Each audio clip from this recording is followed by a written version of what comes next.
Baik, Bismillahirrahmanirrahim. Assalamualaikum warahmatullahi wabarakatuh. Alhamdulillahirabbil alamin wa bihi nasta'inu ala umuri dunya waddin wa ala alihi wa sahbihi ajmain amma ba'du.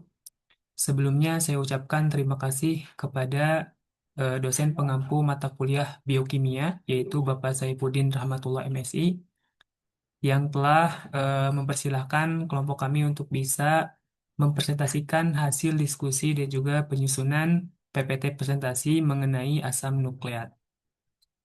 Di sini kami dari kelompok 11 yang beranggotakan dua orang, yaitu ada saya, Ade Kartiwan, kemudian ada juga Ray Irki. Boleh di next.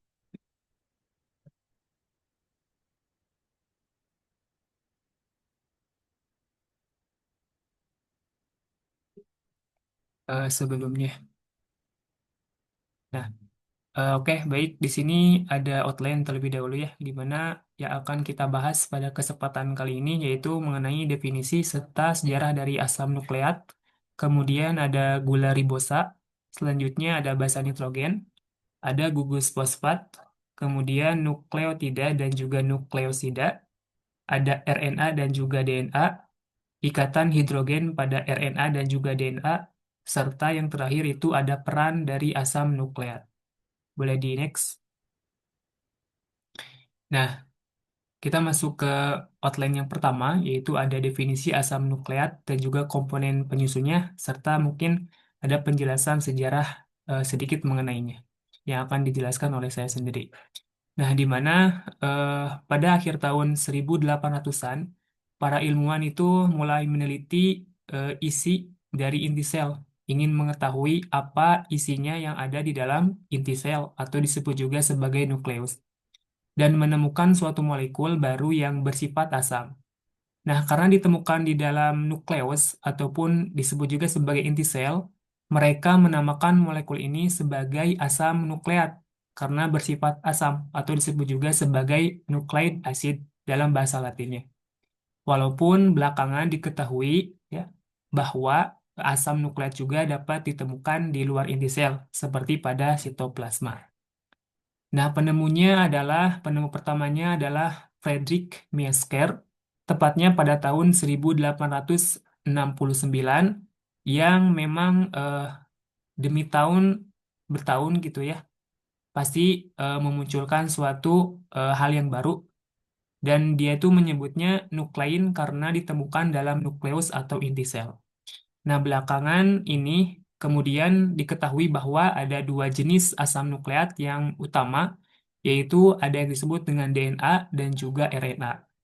Nah, DNA ini disebut juga dengan deoksiribonukleat asid, sedangkan RNA disebut atau bahasa latinnya ribonukleat asid. Boleh di next. Nah, selanjutnya untuk asam nukleat gitu ya. Molekul DNA dan juga RNA ini merupakan makromolekul besar yang tersusun atas unit-unit dasar yang disebut dengan nukleotida. Nah, setiap nukleotida itu terdiri dari tiga komponen utama. Yang pertama itu ada gula pentosa, kemudian yang kedua gugus fosfat, dan yang ketiga itu ada basa nitrogen. Nah, komponen pertama itu ada gula pentosa, yang dimana gula pentosa atau eh, monosakarida yang memiliki 5 buah atom karbon. Kemudian ada dua jenis dari eh, gula pentosa ini yang memiliki rumus kimia C5H10O5, yang dimana ada 5 karbon di sana, 1, 2, 3, 4, 5. Nah, si gula pentosa ini eh, terbagi menjadi dua jenis, yaitu ada ribosa dan juga ada deoksiribosa.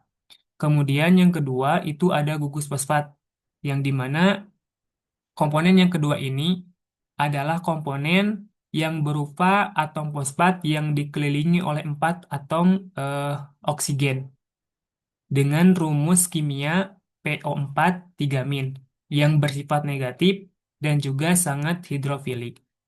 Kemudian yang ketiga itu ada basa nitrogen.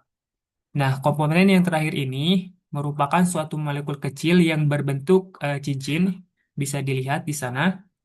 Eh, yang mengandung nitrogen, kemudian ada dua kelompok basa nitrogen ini, yaitu kelompok purin dan juga kelompok pirimidin. Kelompok purin yang memiliki dua cincin, ya, sedangkan kelompok pirimidin itu hanya memiliki satu cincin atau sebuah cincin. Nah, kelompok purin ini terdiri dari adenin dan juga guanin, sedangkan untuk yang pirimidin ini terdiri dari sitosin, timin, dan juga urasil.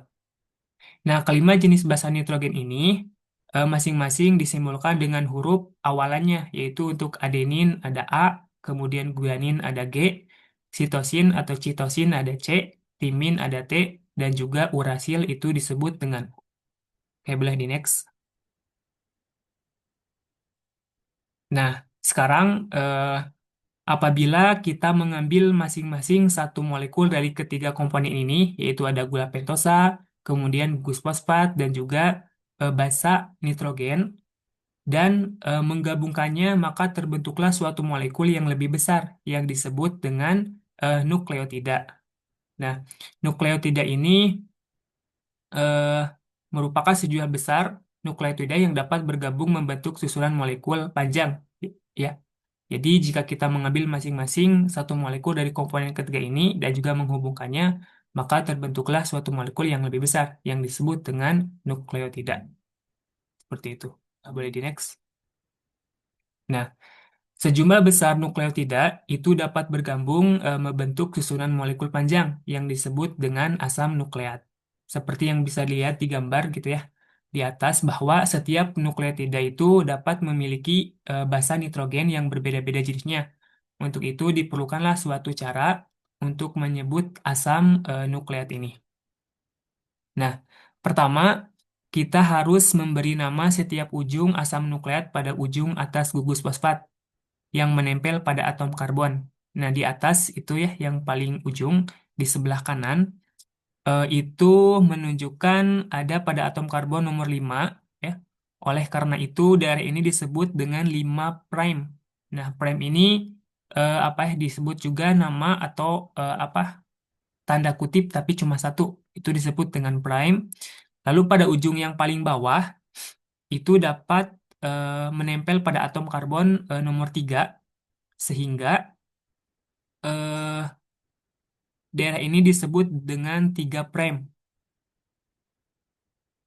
Nah, terakhir untuk menyebut molekul ini secara keseluruhan, kita tinggal menggabungkan nama ujung dan juga urutan basa nitrogen, sehingga molekul ini pun disebut dengan 5 prime CAGCGT 3 prime.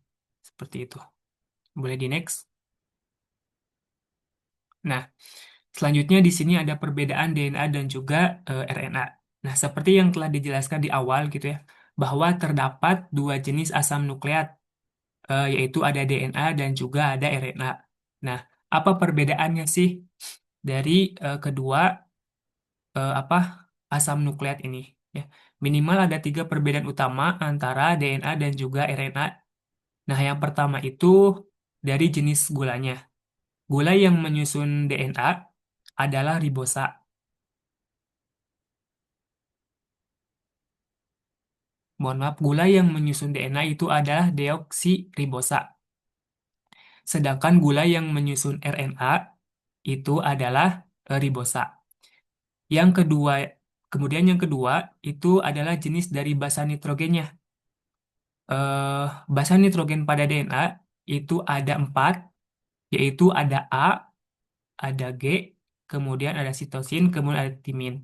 Sedangkan basa nitrogen pada RNA itu ada A, G, C, dan tidak ada sitosin, melainkan diganti dengan U, urasil. Nah, bisa dilihat di sebelah kiri, itu yang bagian bawahnya itu kan kalau yang DNA itu timin ya, sedangkan kalau yang RNA itu U, urasil. Nah, perbedaannya dari basa nitrogen di sebelah sananya. Kemudian yang ketiga itu yang sebelah kanan, itu dari uraian rantainya. Nah, kalau DNA itu uraian rantainya itu ganda, sedangkan RNA itu uraian rantainya itu hanya berupa rantai tunggal. Nah, pada DNA ini, rantai gandanya itu bersifat komplementer dan juga berpasangan, di mana G itu selalu berpasangan dengan C atau sitosin yang dihubungkan oleh tiga buah ikatan hidrogen. Kemudian T itu lalu berikatan dengan A ya, seperti itu. Boleh di next.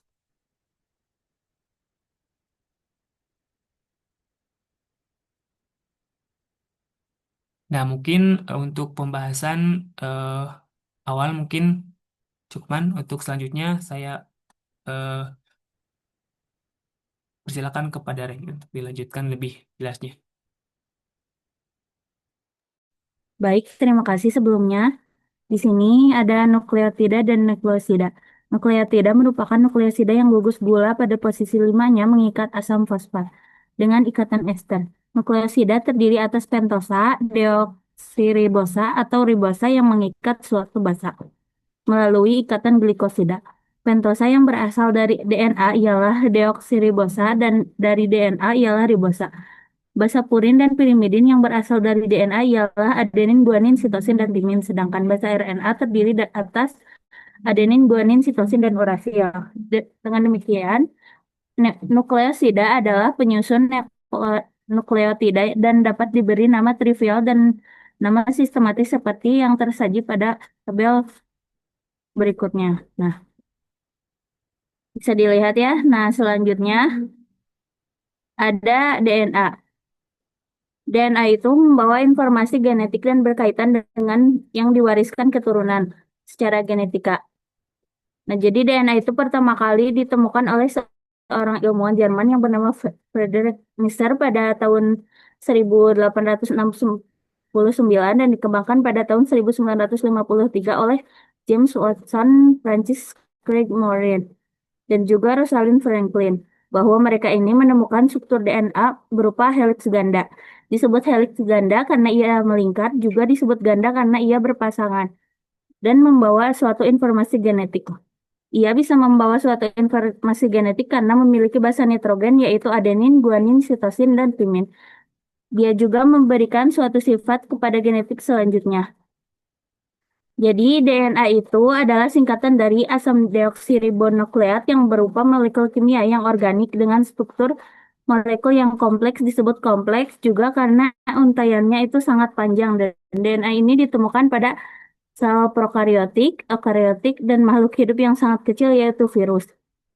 Dan kode DNA ini membawa informasi genetik untuk ditransmisi sifat yang diwariskan selanjutnya.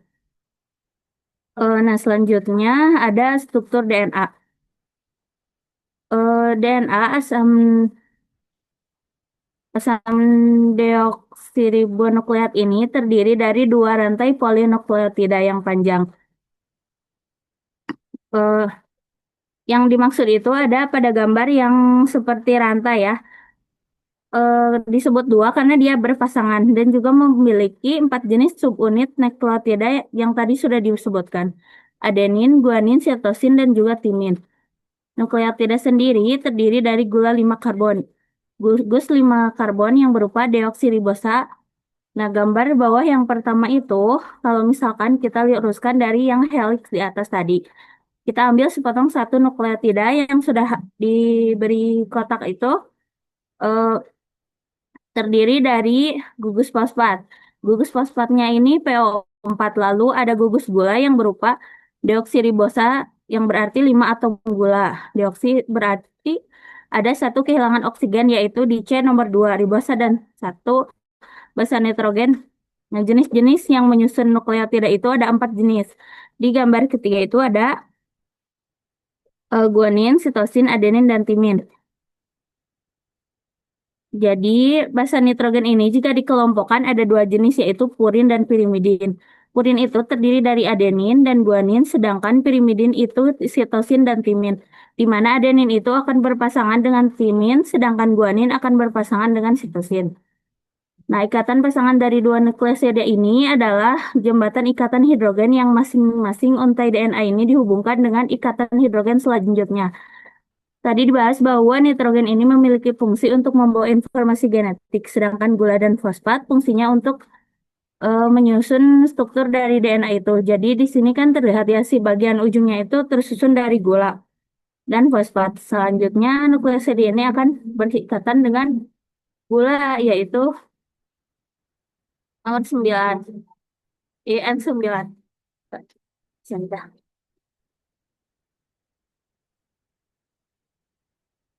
Nah, di sini ya, basa nitrogennya itu golongan piridin. Dia berikatan pada atom N nomor 1. Jadi pada purin itu berikatan dengan gula itu pada N nomor 9, sedangkan pada piridin N yang berikatan dengan gugus gula adalah N nomor 1. Berikatannya dengan atom C nomor 1. Lalu gula dan fosfat itu bersifat untuk menyusun struktur dari DNA menjadi tulang punggungnya. Dari DNA ini akan bersifat tetap di sepanjang molekulnya di mana terdiri dari gugus gula deoksiribosa yang berikatan dengan gugus fosfat yang berikatannya. Di sini adalah basa purin dan pirimidin yang terdapat di dalam struktur helix ganda dari DNA dan unit-unit fosfatnya. Kalau basa nitrogen, dia ada di bagian dalam, dilindungi oleh bagian luar yang merupakan tulang punggung yang penyusunnya adalah gula dan fosfat. Ikatan antara dua basa nitrogen dihubungkan dengan satu ikatan hidrogen. Nah, di gambar dua ini ada dua untai yang tidak sebelahan. Mereka dihubungkan dengan antara tiga hidroksil. Gula ini, gugus atom C nomor 3 dari gugus gula akan berikatan dengan gugus fosfat. Dan fosfat ini juga akan berikatan selanjutnya dengan gugus gula nomor 5. Namanya ikatan antara gula fosfat ini yaitu jembatan fosfodiester. Yang paling penting itu basa nitrogennya, di mana pasangannya itu adenin akan berpasangan dengan timin, lalu guanin akan berpasangan dengan sitosin. Nah, selanjutnya ada fungsi utama DNA yaitu menyampaikan informasi genetik. DNA menyimpan informasi yang dibutuhkan untuk membangun dan mengontrol sel. Transmisi informasi ini dari sel asal ke anak sel yang disebut transfer gen vertikal dan terjadi melalui proses replikasi DNA. DNA yang menyimpan informasi yang dibutuhkan untuk membangun dan mengontrol sel. Transmisi informasi ini dari sel anak ke anak sel yang disebut transfer gen vertikal dan terjadi melalui proses replikasi DNA. DNA juga dapat degradasi secara enzimatis dan digunakan sebagai sumber nukleosida dan nukleotida untuk sel. Tidak seperti makromolekul lainnya, DNA tidak memiliki peran struktural dalam sel. Nah, untuk selanjutnya ada RNA. RNA itu suatu molekul yang mirip dengan DNA. RNA ini singkatan dari asam ribonukleat. Di mana kalau tadi DNA adalah asam deoksiribonukleat, ada kata-kata deoksi. Sedangkan RNA ini hanya ribonucleic acid, yaitu senyawa kompleks dengan bobot molekul yang tinggi dan berfungsi pada sintesis protein. Nah, nukleotida ribosa ini nama strukturnya dari nukleotida ribosa yang terdiri dari basa nitrogen, gula, dan juga fosfat antar nukleotida dihubungkan dengan ikatan fosfodiester sama seperti DNA yang akhirnya ikatan fosfodiester tersebut membentuk suatu untaian yang panjang yang bervariasi tergantung dengan komponen basa nitrogen dengan basa nitrogennya. RNA sendiri sering dibandingkan atau disebut juga sebagai suatu buku referensi. Buku referensi itu DNA ya. RNA sendiri ini membawa suatu informasi yang sama seperti DNA, tapi tidak dapat digunakan dalam penyimpanan waktu yang panjang. Jadi, ketika RNA mengcopy suatu DNA, itu akan terjadi proses lanjutan dalam proses sintesis protein. Beda dengan DNA, ketika DNA itu adalah akan menyimpan materi genetik, susunan polinukleotidanya akan tetap dan akan begitu terus selama proses pembelahan sel, sedangkan RNA ini tidak. Nah, selanjutnya ada struktur RNA. Secara struktur, yang membedakan RNA dan DNA ini yang berupa untaian heliks tunggal. Bisa dilihat kalau misalnya tadi DNA itu bercabang seperti rantai, sedangkan ini hanya satu.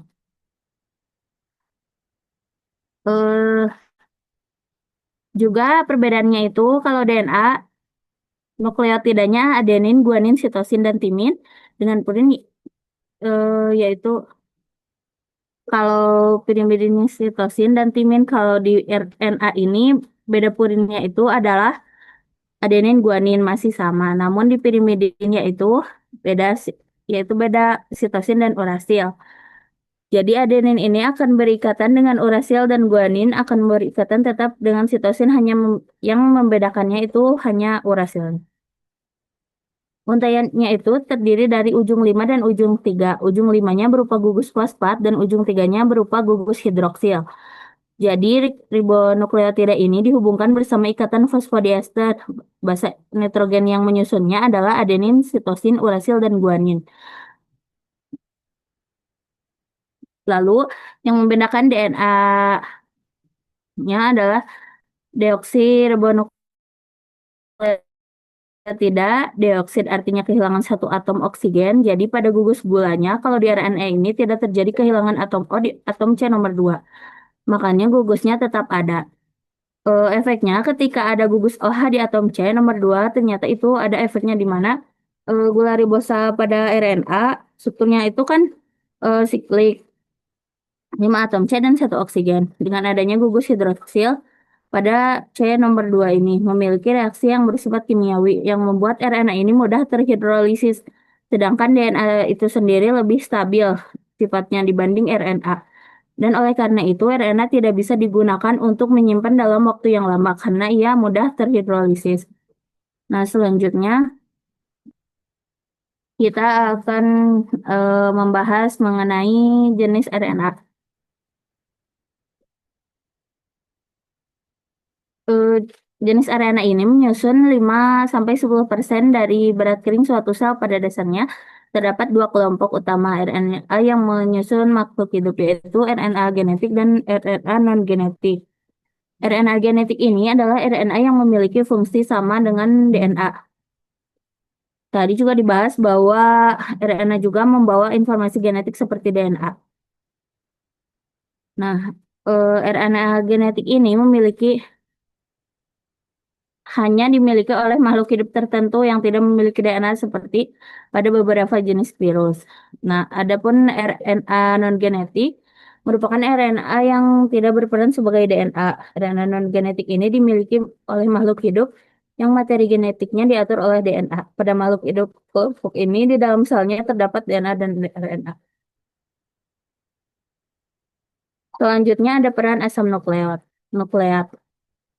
Yang pertama, menyimpan informasi genetik. DNA menyimpan instruksi genetik yang menentukan sifat dan fungsi semua makhluk hidup.